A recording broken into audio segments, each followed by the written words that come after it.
Generation বর্তমানে free fire প্রচুর পরিমাণে খেলতেছে, খেলুক, এতে আমার কোনো দুঃখ নাই, কোনো কষ্ট নাই। বাট একটা জিনিস আপনারা শুধু একটু ভাবেন, পয়েন্টগুলো জাস্ট নোটিস করেন।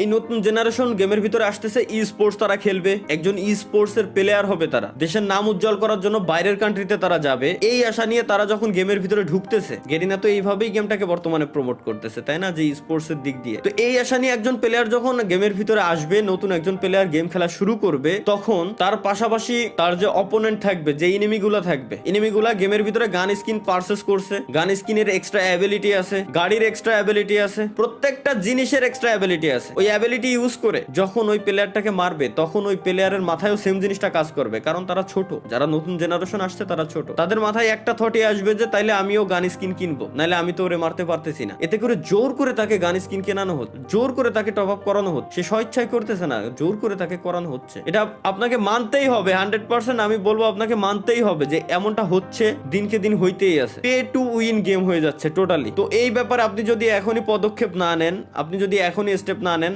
আপনার ভবিষ্যৎ প্রজন্ম টোটালি শেষ, টোটালি ধ্বংস হয়ে যাবে। এবং আমি আরো একটা কথা বলে দিই, আমি জানি আমার এই কথাগুলো বলার পর, এই ভিডিওটা পাবলিশ করার পর, গেরিনা হয়তো অন্য কোনো ক্রিয়েটর বা আদার্স যত ক্রিয়েটর আছে তাদেরকে সবাইকে এক জায়গায় করে কোনো ইভেন্টের আয়োজন করে আবার হাইপ ক্রিয়েট করে দিবে, আমার এই কথাগুলো তারা মাথা থেকে জেনে ফেলবে টোটালি। বাট আমি, আপনারা যারা অডিয়েন্স আছেন, আমি আপনাদেরকে বলবো যে এই ব্যাপারে আপনাদের স্টেপ নেওয়া উচিত, যারা সিনিয়র আছেন তাদের এই ব্যাপারে স্টেপ নেওয়া উচিত, না হলে ভবিষ্যৎ প্রজন্ম টোটালি ধ্বংসের মুখে চলে যাচ্ছে এবং ধ্বংস হয়ে যাবে। জোর করে একজনকে দিয়ে টপ আপ করানো হচ্ছে, সে টপ আপ করতেছে, তারপরেই না সেই গেমে জিততে পারতেছে। বুঝতে পারতেছেন? এখনো বুঝেন নাই? আমি আরো একটু ক্লিয়ার করে দেই। একটা ই স্পোর্টস এর প্লেয়ার হওয়ার জন্য মিনিমাম তাকে 3 থেকে 4 মাস মিনিমাম তাকে গেম খেলতে হবে, কিছু না হইলেও 3 থেকে 4 মাস তো খেলাই লাগবে তার গেম। তো 3 থেকে 4 মাস সে যখন র্যাঙ্ক ম্যাচ খেলবে, তাকে যখন সার্ভাইভ করতে হবে, মাস্ট বি র্যাঙ্কের ভিতরে তার যাওয়ার জন্য গান স্কিন নেওয়াই লাগবে, গানের এক্সট্রা অ্যাবিলিটি তার নেওয়াই লাগবে, মাস্ট নেওয়াই লাগবে, এছাড়া সে গেমে কোনোদিনও উইন হয়ে আসতে পারবে না। তারপরেই তাকে ই স্পোর্টস এর উপরে যাইতে হবে, স্পোর্টস এর উপরে ফোকাস দিতে হবে। আমি মানলাম টুর্নামেন্ট খেলার জন্য